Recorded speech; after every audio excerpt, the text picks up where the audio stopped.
അത്ഭുതകരമായ ഒരു സ്വീകരണമാണ് പ്രധാനമന്ത്രി നരേന്ദ്രമോദിക്ക് ഫ്രാൻസിൽ ലഭിച്ചിരിക്കുന്നത്.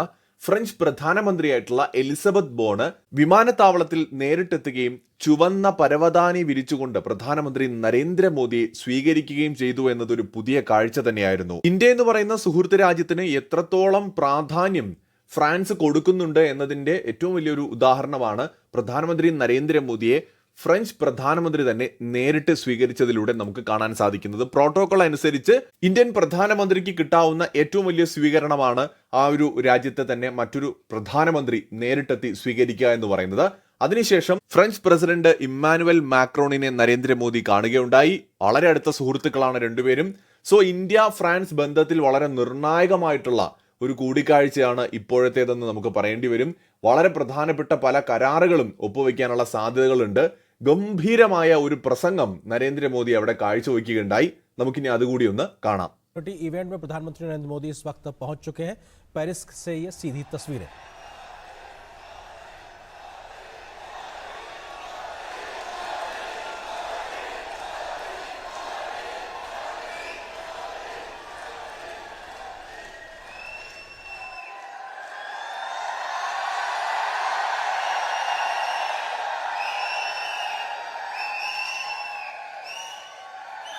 चाय पियो फिर मैं चला जाऊँ.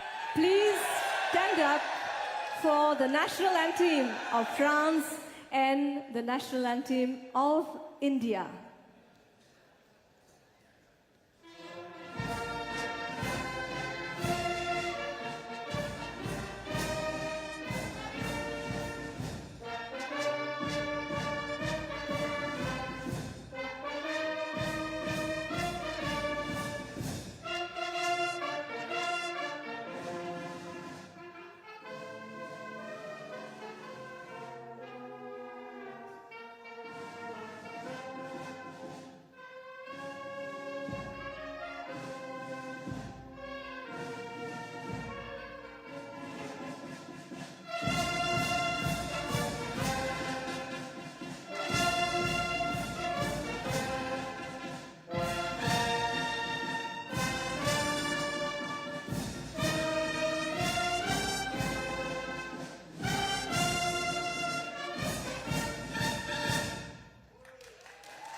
Bharat Mata Ki Jai! And now, ladies and gentlemen, we welcome from the whole team of the Embassy of India here, our beloved, our honorable, हमारे पूजनीय, हमारे अग्रगण्य, हम सब के प्रिय Shri Narendra Modi ji, our honorable Prime Minister of India.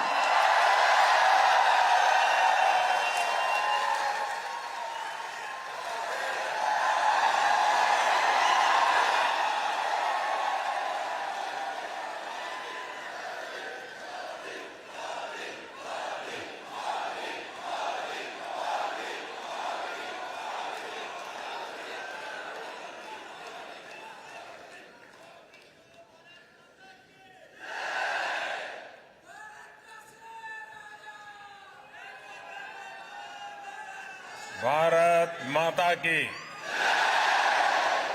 Bharat माता की नमस्कार. Bonsoir, वणक्कम, सत श्री अकाल, केम जो.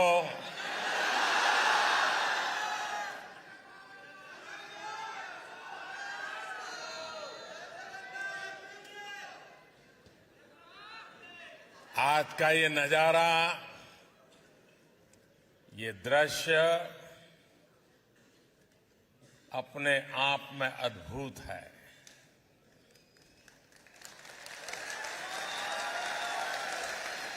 ये उत्साह अभूतपूर्व है और ये स्नेह आत्मीयता की अविरत धारा है।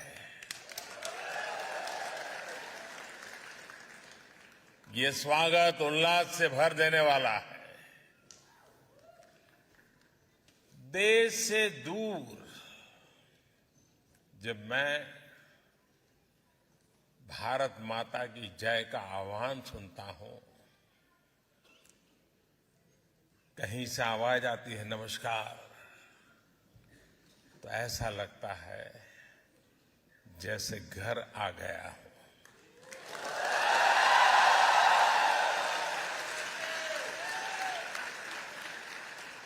और हम भारतीय जहां भी जाते हैं एक मिनी इंडिया जरूर बना लेते हैं।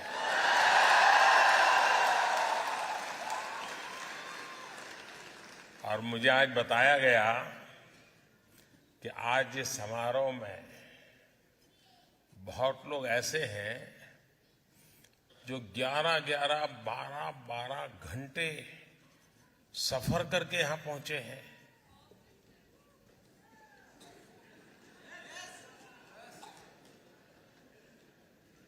इससे बड़ा प्यार क्या हो सकता है जी?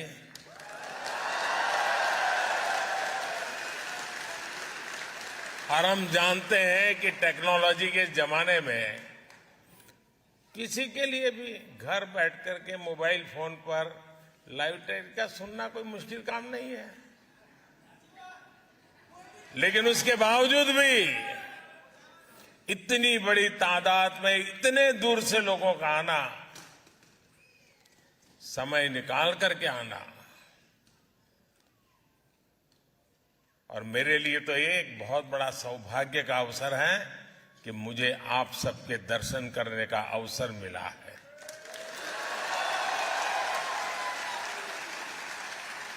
मैं आप सभी का यहां आने के लिए हृदय से बहुत बहुत आभार व्यक्त करता हूं।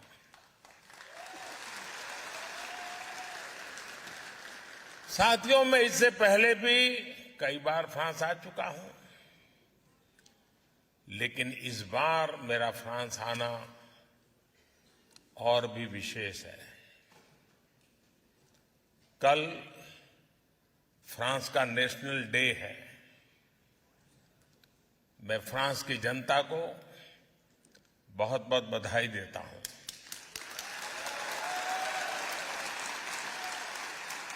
और इस महत्वपूर्ण अवसर पर मुझे आमंत्रित करने के लिए मैं फ्रांस के लोगों का हृदय से धन्यवाद करता हूं।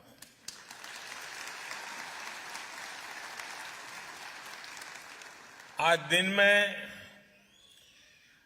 प्राइम मिनिस्टर एलिजाबेथ बॉर्न मुझे एयरपोर्ट पर रिसीव करने आई थी।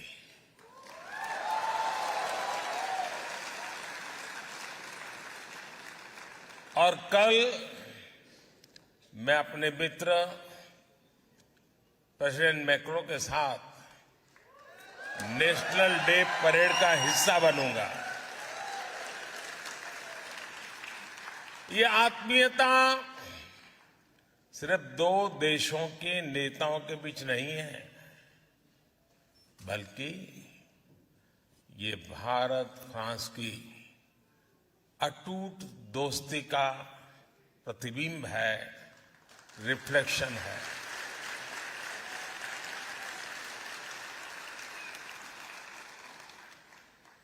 फ्रांस का नेशनल एंथम कहता है, मार्शो मार्शो, यानी लेटेस्ट मार्च, लेटेस्ट मार्च। हमारे यहां भी वैदिक काल से जो मंत्र हमें प्रेरणा देता रहा है वो है चरैवेति चरैवेति। यानी चलते रहिए। लेट्स मार्च। और यही भावना कल हमें नेशनल डे परेड में भी दिखाई देने वाली है। जल, थल, नभ में भारत की रक्षा करने वाली तीनों सेनाओं के जवान कल परेड में हिस्सा लेने वाले हैं।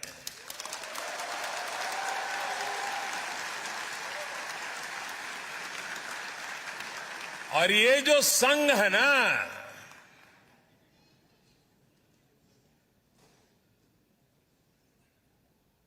कुछ विशेष संघ है। संघ भी है, अलग अलग रंग भी है, और चारों तरफ उमंग भी है। ये वाकई अद्भुत है। भारत फ्रांस की स्ट्रेटेजिक पार्टनरशिप के 25 साल के उत्सव का इससे बेहतर तरीका और क्या हो सकता है। साथियों, आज दुनिया नए वर्ल्ड ऑर्डर की तरफ बढ़ रही है। भारत का सामर्थ्य और भारत की भूमिका बहुत तेजी से बदल रही है। भारत इस समय G20 का प्रेसिडेंट है।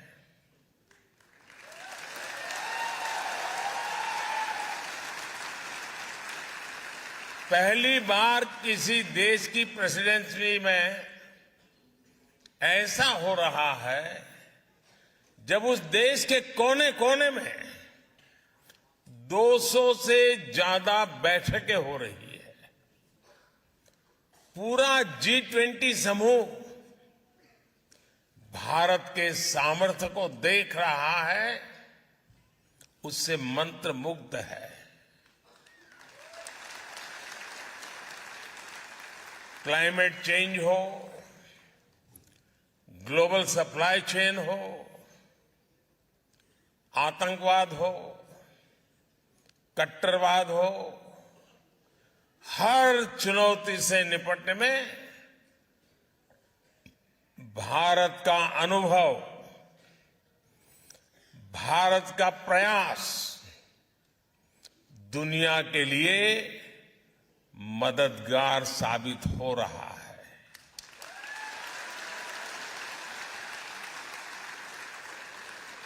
भारत कहता है, एकम सत विप्रः बहुधा वदन्ति, यानी सत्य एक ही है, उसको व्यक्त करने के तरीके अलग अलग हो सकते हैं। भारत कहता है, आत्मवत् सर्वभूतेषु, यानी जो करुणा, जो आत्मीयता हम अपने लिए दिखाते हैं, वही हमें दूसरों को भी दिखानी चाहिए। भारत कहता है, संगच्छध्वम् संवदध्वम् संवो मनांसि जानता, यानी हम सब एक साथ चले, एक साथ बोले, हमारे मन एक हो। और भारत कहता है, वसुधैव कुटुंबकम, यानी पूरा विश्व एक परिवार है। इसी भावना को लेकर हम एक बेहतर समाज, एक बेहतर दुनिया का निर्माण कर सकते हैं। इसी भावना के साथ भारत और फ्रांस 21वीं सदी की अनेक चुनौतियों से निपट रहे हैं। इसलिए इस अहम समय में फ्रांस भारत के बीच की स्ट्रेटेजिक पार्टनरशिप का महत्व और ज्यादा बढ़ गया है। और आप जानते हैं कि भारत फ्रांस की इस पार्टनरशिप को कौन लगातार मजबूत कर रहा है? कौन इसे मजबूत कर रहा है? कौन कर रहा है? कौन कर रहा है? कौन दोनों देशों के संबंधों को नया आयाम दे रहा है? आपका जवाब सही नहीं है।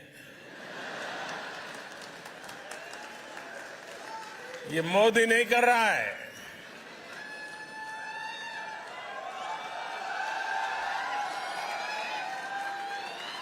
ये सब आप लोग कर रहे हैं।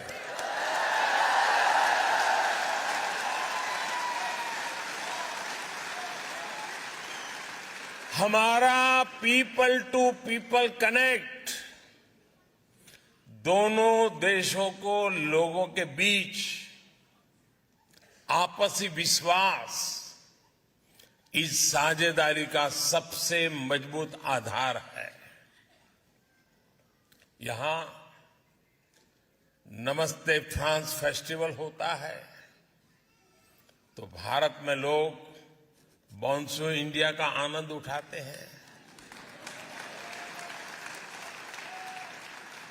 हम दोनों देशों की हेरिटेज हो या हिस्ट्री, आर्ट हो या एस्थेटिक्स, क्राफ्ट हो या क्रिएटिविटी, कुजीन हो या कल्चर, फैशन हो या फिल्म, ये सब हमें जोड़ते हैं। ये सब हमें साथ लाते हैं। फ्रांस के फुटबॉलर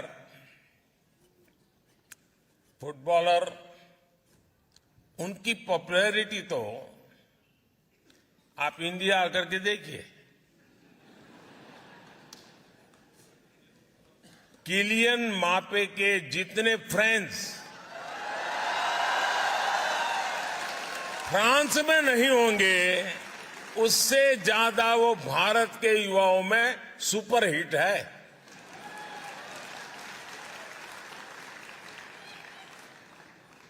साथियों, मेरा खुद का व्यक्तिगत रूप से फ्रांस के प्रति लगाव बहुत पुराना रहा है और मैं उसे कभी भूल नहीं सकता।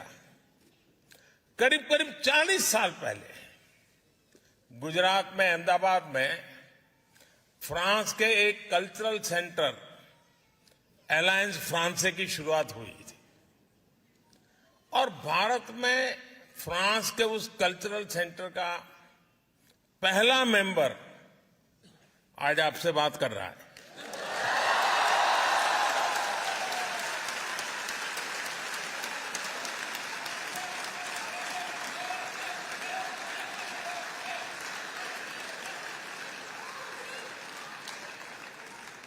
और मजा इस बात की है कि कुछ साल पहले फ्रांस सरकार ने पुराने रिकॉर्ड में से मेरा वहां का आई कार्ड वो निकालकर उसका जेरोक्स मुझे दिया था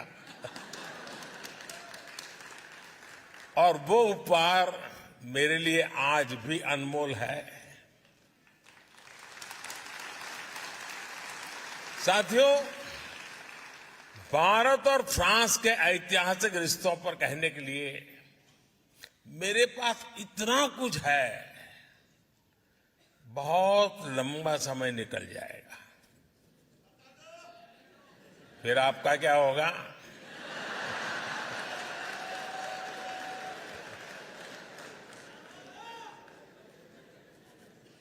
मैं जब 2015 में फ्रांस आया था, नौ शपेल गया था, तब मैंने वहां प्रथम विश्व युद्ध में शहीद हुए हजारों भारतीय सैनिकों को श्रद्धांजलि दी थी।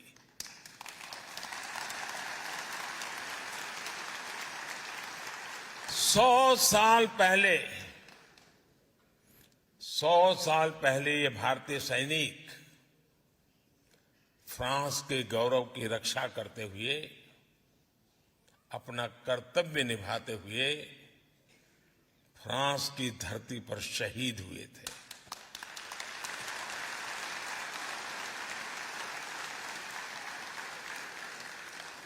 तब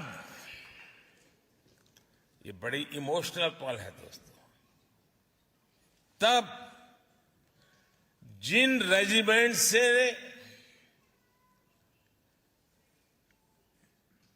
उन जवानों ने, उस रेजिमेंट के जवानों ने यहां युद्ध में हिस्सा लिया, उन्हीं में से एक पंजाब रेजिमेंट कल यहां नेशनल डे परेड में हिस्सा लेने जा रहे हैं।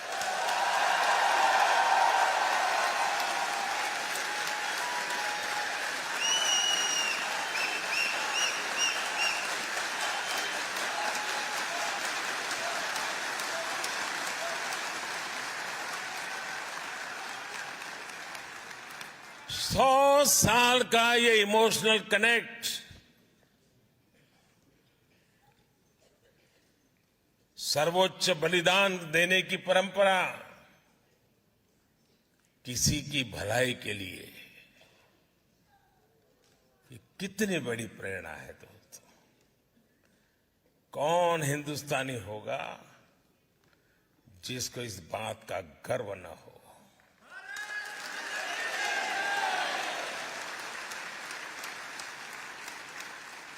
उस समय निभाए गए कर्तव्य को, समर्पण को इस धरती पर आज इतने गौरव से, सम्मान से याद किया जा रहा है। Thank you France.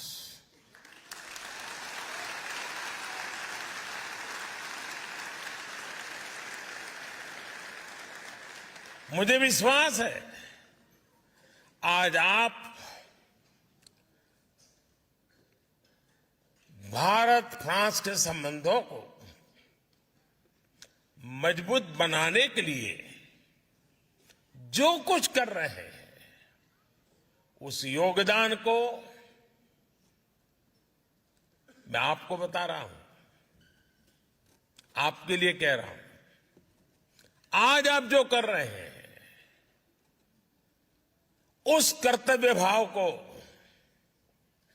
इतिहास में स्वर्ण अक्षरों में लिखा जाएगा।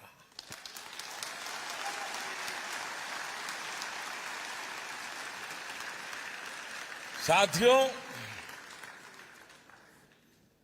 फ्रांस का गौरवगान करते हुए महात्मा गांधी ने कहा था,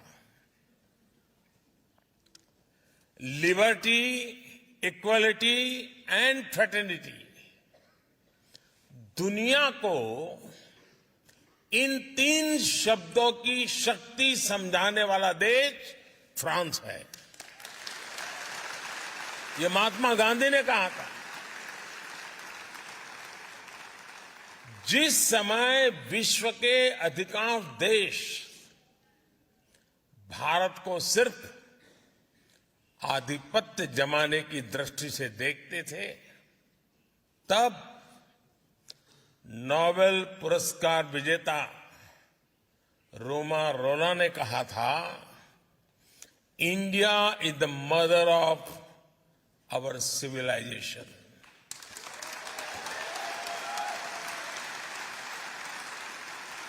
भारत का हजारों वर्ष पुराना इतिहास, भारत का अनुभव विश्व कल्याण के लिए भारत के प्रयासों का दायरा बहुत बड़ा है। भारत मदर ऑफ डेमोक्रेसी है। और भारत मॉडल ऑफ डायवर्सिटी भी है। ये हमारी बहुत बड़ी शक्ति है, बहुत बड़ी ताकत है। मैं आपको एक उदाहरण देता हूं, एक एग्जाम्पल देना चाहता हूं। साथियों, हमारे यहां कहावत है कि कोस कोस पर बदले पानी, 4 कोस पर वाणी।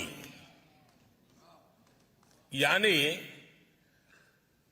हर कुछ दूरी पर भारत में पानी का स्वाद बदल जाता है और वाणी यानी लैंग्वेज भी बदल जाती है। भारत में 100 से ज्यादा भाषाएं हैं, 1000 से ज्यादा बोलियां हैं।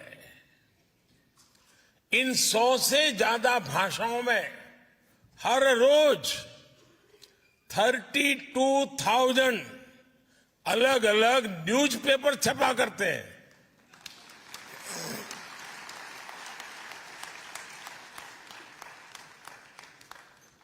इन 100 से ज्यादा भाषाओं में 900 से ज्यादा न्यूज ब्रॉडकास्ट यानी चैनल्स पर, टीवी पर न्यूज ब्रॉडकास्ट होते हैं।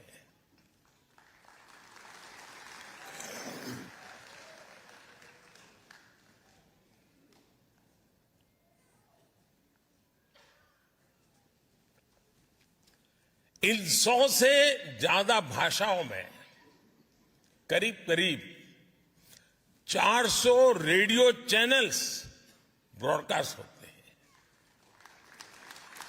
भारत में आज भी लिखने के लिए अनेक लिपियां हैं, स्क्रिप्ट्स हैं।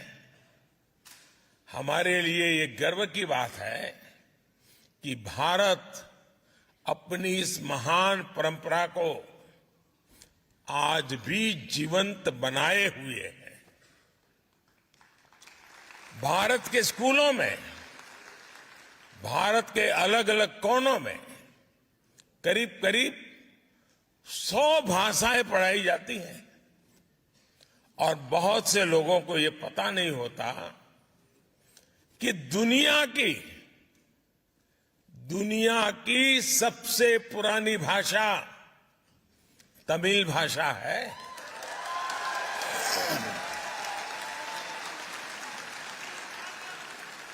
और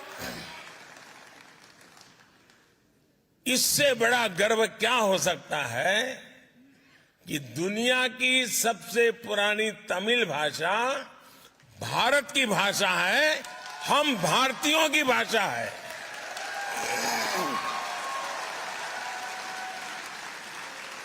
और साथियों, भारतीय भाषाओं की इस डायवर्सिटी का आनंद अब दुनिया भी ले रही है।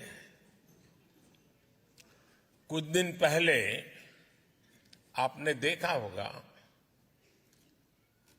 टेनिस लीजेंड रॉजर फेडरर को विंबलडन ने थलाइवा कहा था।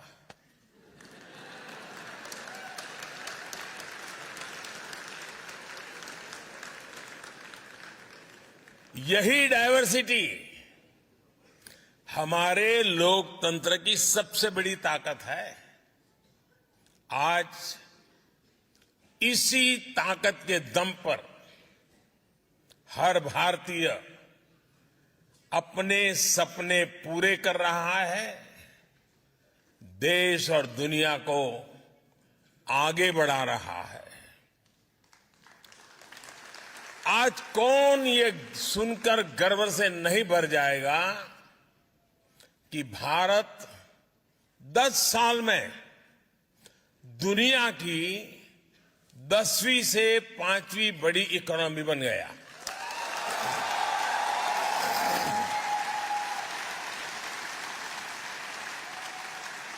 और ये गर्व सिर्फ भारतीयों को ही नहीं होता है। आज पूरी दुनिया ये विश्वास करने लगी है कि भारत को $5 ट्रिलियन इकोनॉमी बनने में देर नहीं लगेगी।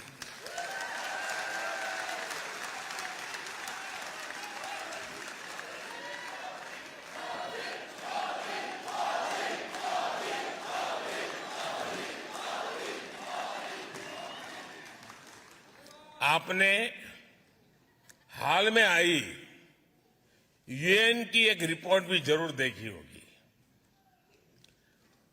उस रिपोर्ट में यूएन कहता है सिर्फ 10-15 साल के भीतर ही भारत ने 415 मिलियन यानी लगभग 42 करोड़ देशवासियों को 42 करोड़ देशवासियों को गरीबी रेखा से बाहर निकाला है।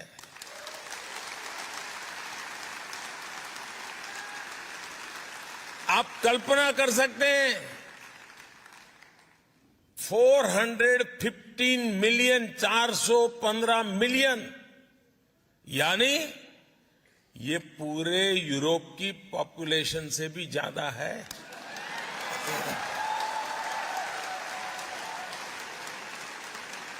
ये पूरे अमेरिका की पॉपुलेशन से भी ज्यादा है। आईएमएफ की भी एक स्टडी कहती है कि भारत में एक्सट्रीम पॉवर्टी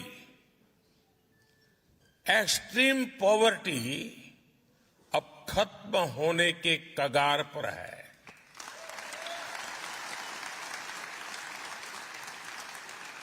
भारत जब इतना बड़ा काम करता है तो इसका फायदा सिर्फ हमें ही नहीं, सिर्फ भारत को ही फायदा होता ऐसा नहीं, लेकिन पूरी मानवता को लाभ होता है। भारत के आगे बढ़ने से दुनिया के डेवलपमेंट पैरामीटर्स बदलते हैं, उनमें सुधार में एक उछाल आ जाता है और दुनिया के दूसरे गरीब देशों को भी विश्वास आता है कि हां, हालात बदल सकते हैं, गरीबी दूर हो सकती है। साथियों, फ्रांस की ये धरती इस बात की गवाह है कि किसी भी देश में परिवर्तन के पीछे परिश्रम होता है, उस देश के नागरिकों का पसीना होता है। भारत की धरती भी आज एक बड़े परिवर्तन का गवाह बन रही है। इस परिवर्तन की कमान भारत के नागरिकों के पास है, भारत की बहनों बेटियों के पास है, भारत के युवाओं के पास है।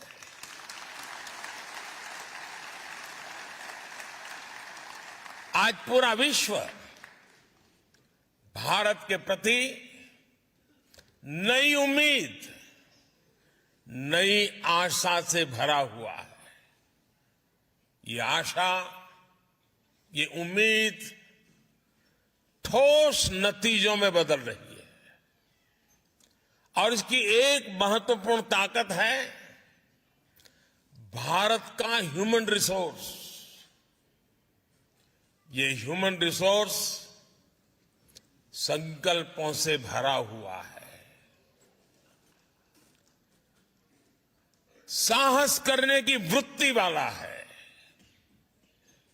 ये भारत की डेमोक्रेटिक वैल्यूज के साथ मानवता के कल्याण के लिए मजबूती से कदम आगे बढ़ा रहा है।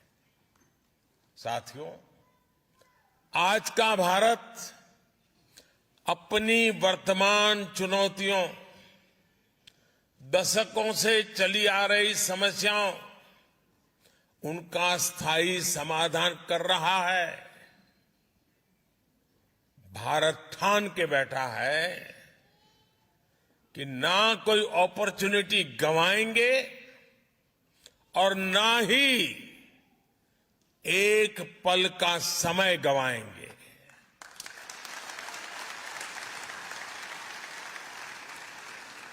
हम पूरी ताकत से देश के भविष्य को उज्जवल बनाने, आने वाली पीढ़ियों के भविष्य को उज्जवल बनाने में जुटे हैं। और मेरे साथियों, मैं आपको कहना चाहता हूं, मेरी तरफ से कहना चाहता हूं, मैं भी संकल्प लेकर के निकला हूं।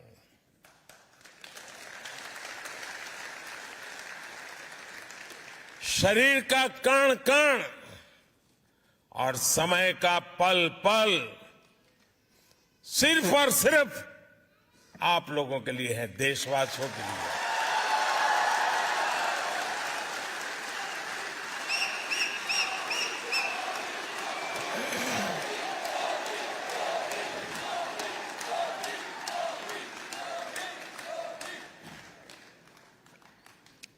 साथियों, आज टेक्नोलॉजी के प्रभाव को हम पल पल महसूस करते हैं। दुनिया टेक्नोलॉजी ड्रिवन है। आज भारत के 25,000 से अधिक स्कूलों में 80 लाख से ज्यादा बच्चे अटल टिंकरिंग लैब्स में इनोवेशन की एबीसीडी सीख रहे हैं। हमने 21वीं सदी की आधुनिक जरूरतों को देखते हुए नई नेशनल एजुकेशन पॉलिसी लागू की है। आज का भारत विमेन लेड डेवलपमेंट को आधार बनाकर आगे चल रहा है। और ऐसा नहीं है कि भारत में सिर्फ एक ट्राइबल विमेन, एक आदिवासी महिला भारत का प्रेसिडेंट के रूप में हम सबका मार्गदर्शन कर रही है। हमारा नेतृत्व कर रही है। आज भारत में लड़कियां भी हर सेक्टर में लीडरशिप की भूमिका में दिख रही है। हायर एजुकेशन में गर्ल्स एनरोलमेंट लगातार बढ़ रहा है और मुझे खुशी है कि यहां नेशनल डे परेड में हिस्सा लेने आए दस्ते में कई विमेन ऑफिसर्स हैं, विमेन पायलट्स शामिल है।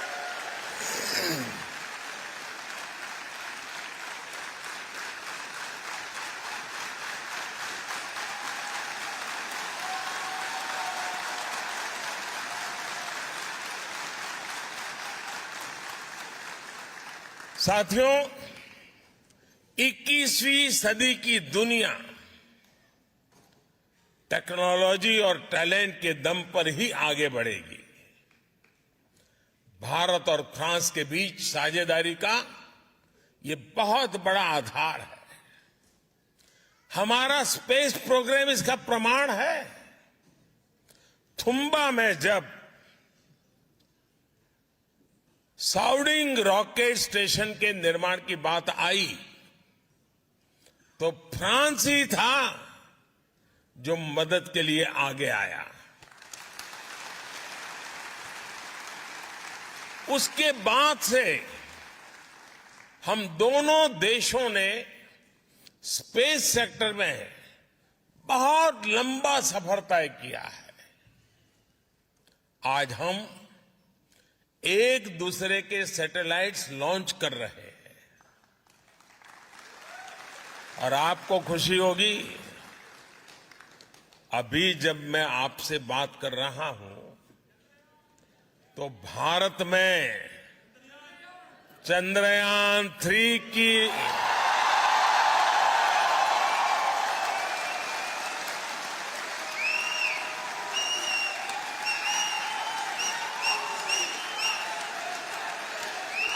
चंद्रयान 3 की लॉन्चिंग के लिए रिवर्स काउंटिंग की गूंज सुनाई दे रही है।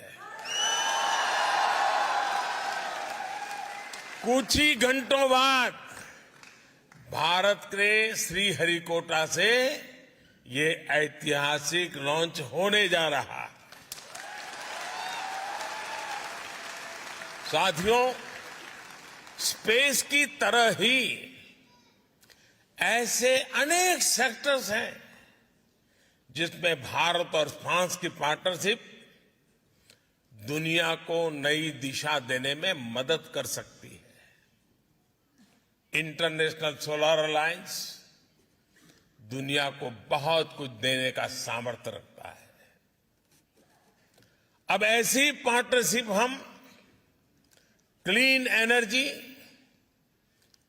Critical and strategic technologies, clean transportation, electronics and communications, circular economy, health and nutrition, ऐसे कई सेक्टर में, हर सेक्टर में सशक्त करने का काम साथ मिलकर कर रहे हैं। बहुत कम लोगों को पता होगा, भारत और फ्रांस मिलकर बहुत लंबे समय से आर्कियोलॉजिकल मिशन पर भी काम कर रहे हैं और इसका विस्तार चंडीगढ़ से लेकर लद्दाख तक फैला हुआ है। साथियों, भारत फ्रांस पार्टनरशिप को मजबूत करने वाला एक और सेक्टर है डिजिटल इंफ्रास्ट्रक्चर। ये इंडस्ट्री 4.0 उसका भी बहुत बड़ा आधार है। आज दुनिया का, और आपको जरूर गर्व होगा ये सुन करके, आज दुनिया का 46% real time digital transaction Bharat में होता है।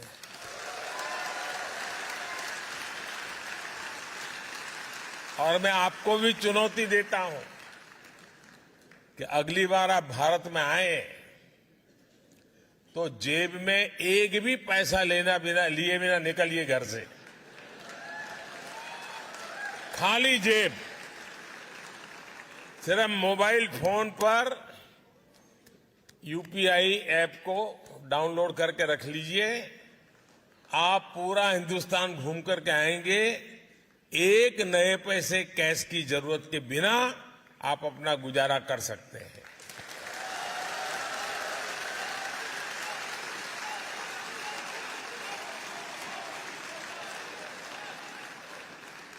आज भारत में banking service 24/7 any time anywhere लोगों की फिंगर टिप पर है।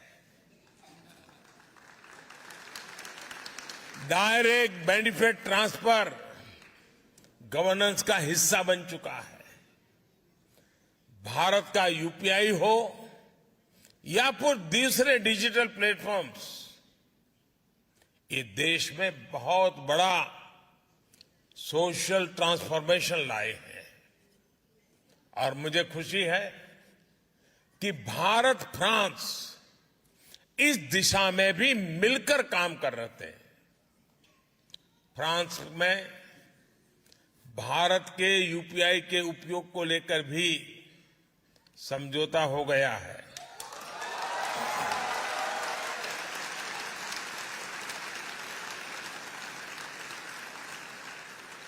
अब मैं तो समझौता करके चला जाऊंगा, आगे बढ़ाने का काम आपका है।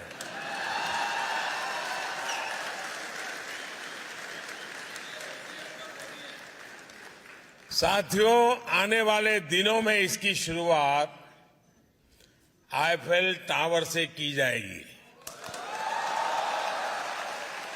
यानी अब भारतीय टूरिस्ट मोबाइल ऐप के जरिए आईफिल टावर में रुपये में भुगतान कर पाएगा।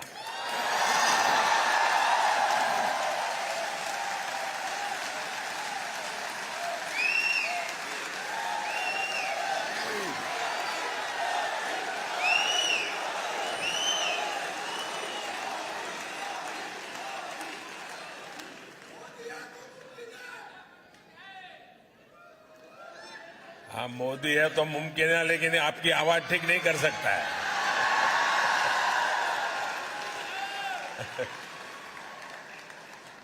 साथियों,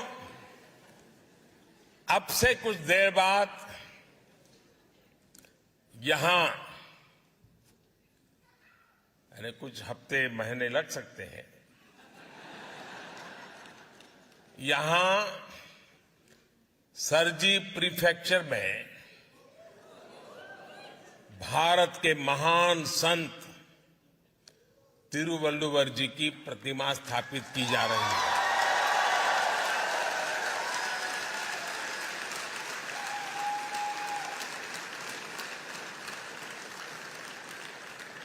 और संत तिरुवल्लुवर जी ने कहा था, इंद्रू पौड़ुदिन पेरित उवक्कम तन मगैने चांद्रोन एनकेट ताय।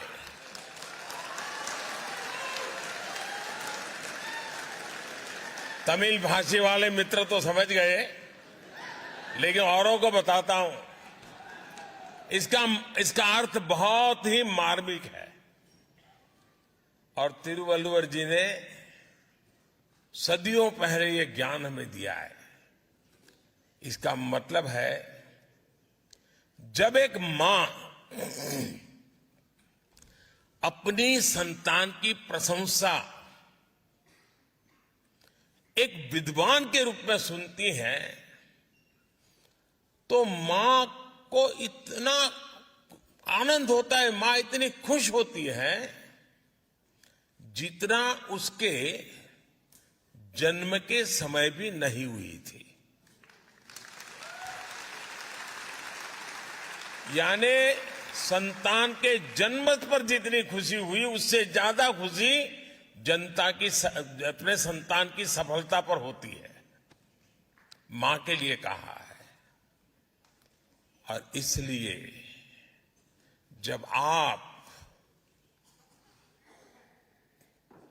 विदेश में नाम कमाते हैं, जब दुनिया आपकी प्रशंसा करती है, तो मां भारती को भी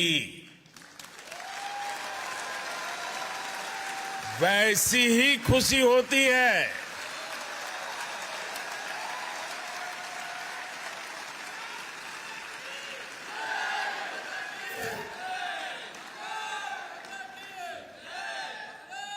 विदेशी धरती पर मां भारती को अपने हृदय में रखने वाली मां भारती के हर संतान को मैं भारत का ब्रांड एम्बेसडर मानता हूं। आप भारत के राष्ट्रदूत हैं। मैं जानता हूं कि भारतीय कहीं भी रहे, लेकिन अपना दिल भारत के लिए भी धड़कता है।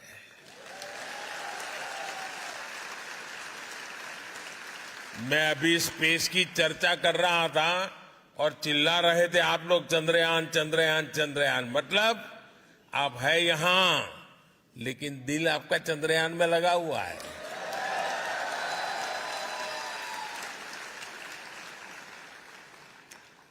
इसलिए ही फ्रांस सहित पूरी दुनिया में फैला हुआ हमारा जो इंडियन डायस्पोरा है, उस इंडियन डायस्पोरा ने रेमिटेंस का नया रिकॉर्ड बना दिया है। आप लोगों ने नया रिकॉर्ड बनाया है। बताऊं आपको? आपको पता नहीं है ना? हाँ। कोई बात नहीं, आपके पराक्रम के गीत भी मैं गाता रहता हूं।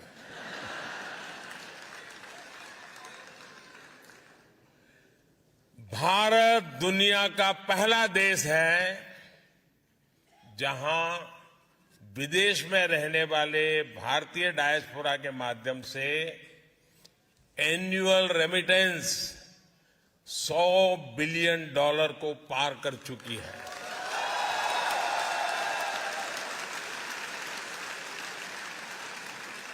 और खुशी की बात है कि आपका ये योगदान निरंतर बढ़ रहा है। लेकिन मेरा आपसे एक और आग्रह है। मैं आपसे आग्रह तो कर सकता हूं ना?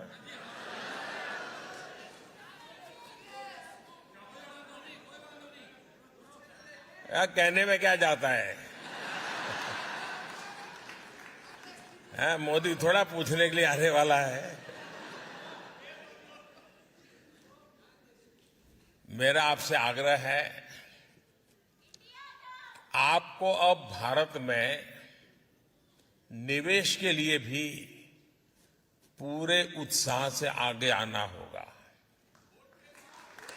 भारत अब अगले 25 वर्षों में विकसित होने के लक्ष्य पर काम कर रहा है।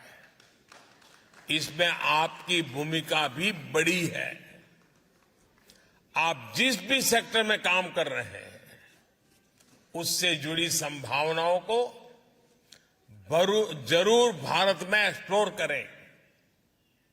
आज हर इंटरनेशनल एजेंसी कह रही है कि भारत आगे बढ़ रहा है, भारत ब्राइट स्पॉट है। भारत में इन्वेस्टमेंट की अभूतपूर्व अपॉर्चुनिटी बन रही है। आप भारत में इन्वेस्ट करिए। और आप जब कह रहा हूं ना, तो बाद में शिकायत मत करना कि मोदी ने तो बताया ही नहीं था।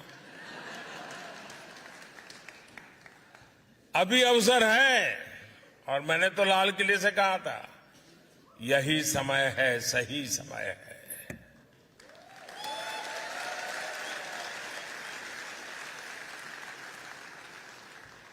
और जो पल जल्दी पहुंचेगा वो ज्यादा लाभ उठाएगा, जो देर से आएगा वो इंतजार करेगा।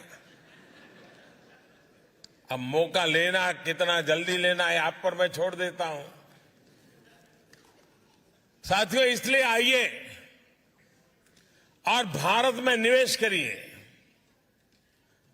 भारत सरकार विदेशों में बसे या काम कर रहे भारतीयों की सुविधा और सुरक्षा, इसके लिए भी पूरी तरह कमिटेड है। जंग का मैदान हो या फिर प्राकृतिक आपदा, भारत अपने नागरिकों को संकट में देखकर सबसे पहले एक्शन में आता है। यूक्रेन हो या सूडान, यमन हो या अफगानिस्तान, इराक हो या नेपाल, हमने भारतीयों की सुरक्षा के लिए पूरी ताकत लगाई है। विदेश में रह रहा हर भारतीय हमारे लिए उतनी ही प्राथमिकता है जितना हिंदुस्तान में रहने वाला मेरा देशवासी है।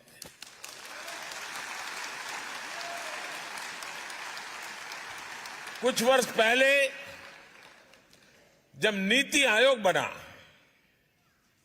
तो हमने इंडियन डायस्पोरा के सामर्थ्य और योगदान को उचित स्थान दिया है। इसमें मुझे कहते हुए खुशी है कि रीयूनियन आइलैंड में ओसीआई कार्ड को लेकर जो दिक्कतें थी, अब वो दूर हो गई है। अब वहां ओसीआई कार्ड इश्यू होने लग गए हैं। अब हम कोशिश कर रहे हैं कि मार्टिनिक और ग्वादेलूप में भी इसका समाधान निकाला जाए। साथियों, फ्रांस सहित अनेक देशों में अनेक साथी ऐसे हैं जो एकेडमिक से जुड़े हैं, रिसर्च से जुड़े हैं, टीचर है, प्रोफेसर्स हैं। मैं जब विदेश में ऐसे एकेडमिशियंस और प्रोफेशनल से मिलता हूं तो वो भी अक्सर कहते हैं कि उनके पास जो अनुभव है, ज्ञान है, एक्सपीरियंस है, उसे भारत के साथ कैसे जोड़ सकते हैं।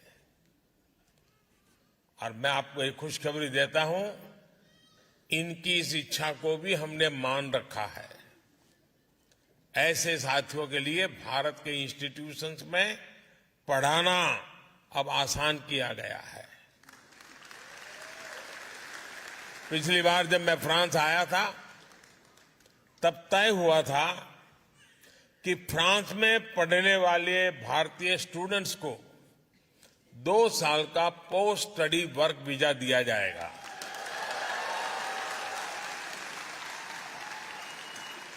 अब ये भी निर्णय लिया गया है कि फ्रांस में मास्टर्स करने वाले भारतीयों को 5 साल का long term post study visa दिया जाएगा।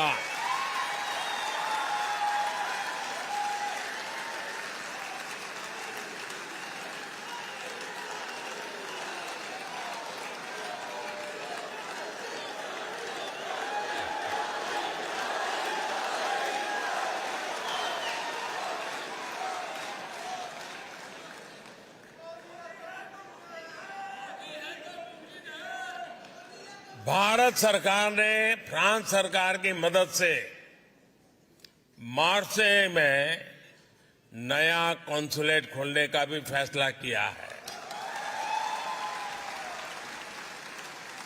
इससे भी आप सभी की सुविधा और बढ़ेगी। साथियों, मेरा फ्रांस के अपने दोस्तों से, यहां के नागरिकों से एक और आग्रह भी है। भारत इतना विशाल है, इतनी विविधताओं से भरा है कि हम भारतवासियों के लिए भी इसे पूरी तरह से देखने समझने के लिए एक जन्म कम पड़ जाता है। ऐसे विशाल भारत को देखने के लिए आज दुनिया उत्सुक है। आपको अपने इंटरेस्ट का कुछ न कुछ भारत में अवश्य मिलेगा। भारत में टूरिज्म का विस्तार साइट सीइंग से कहीं ज्यादा है। आप भारत की डायवर्सिटी देखेंगे तो भारत के दीवाने हो जाएंगे। हिमालय की ऊंची ऊंची पहाड़ियों से लेकर घने जंगलों तक, तपते रेगिस्तान से लेकर खूबसूरत समुद्र तटों तक, एडवेंचर स्पोर्ट से लेकर ध्यान और योग उसके केंद्रों तक, भारत के पास हर किसी के लिए कुछ न कुछ देने के लिए है। भारत की इस डायवर्सिटी को फील करने के लिए, उसे समझने के लिए हमारे फ्रेंच दोस्तों को भारत लाना ये आप सबकी जिम्मेवारी है।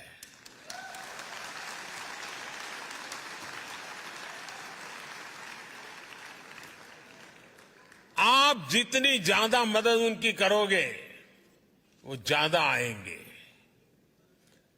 मेरे भारत के आप मेरे भाई बहन, मेरे इंडियन डायस्पोरा इस काम को बखूबी कर सकते हैं।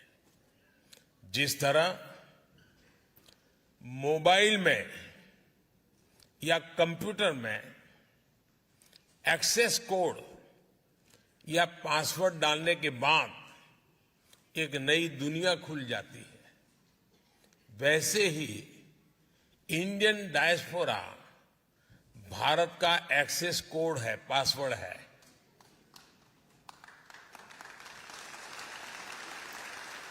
भारत में टूरिज्म बढ़े, इसे भी आप अपना मिशन बनाइए। भारत आने का मतलब है हजारों साल की विरासत का अनुभव करना, इतिहास का अनुभव करना।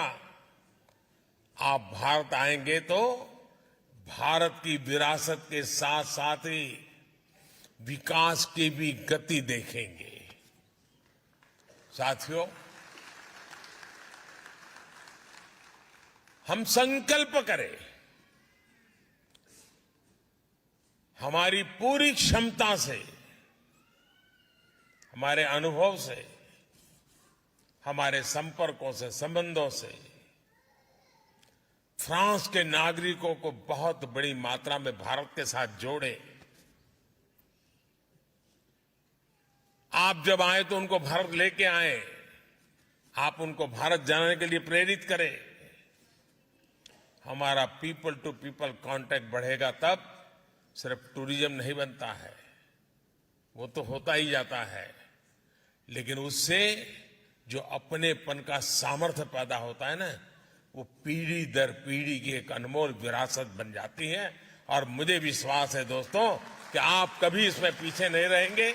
आप इतनी बड़ी तादाद में आए, आप सबके दर्शन करने का मुझे अवसर मिला।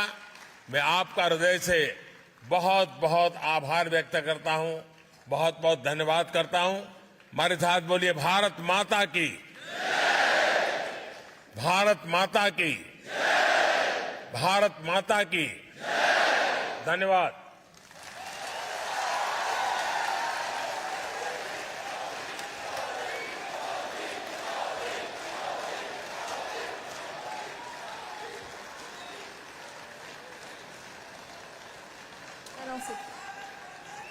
हमारे प्रधानमंत्री prime minister honourable Narendra Modi को हम धन्यवाद देते हैं। उनके भावपूर्ण, हृदय स्पर्शक एवं प्रेरणापूर्ण इस शब्दों के लिए हम धन्यवाद देते हैं। We thank our honorable Prime Minister du fond du cœur. On remercie notre Premier ministre de l'Inde, Shri Narendra Modi ji. Vande Mataram. Et vive la France. Et vive la collaboration avec les diasporas indiennes. Thank you so much to all of you for being here today. From the whole team, we thank you, and please be seated, and you will be guided to go out in a short while. For now, please kindly be seated. Myself, Acharya Varuna Lakshmi Pavel, I thank you all for being here today. We thank the Army team, all the wonderful artists, all you lovely people.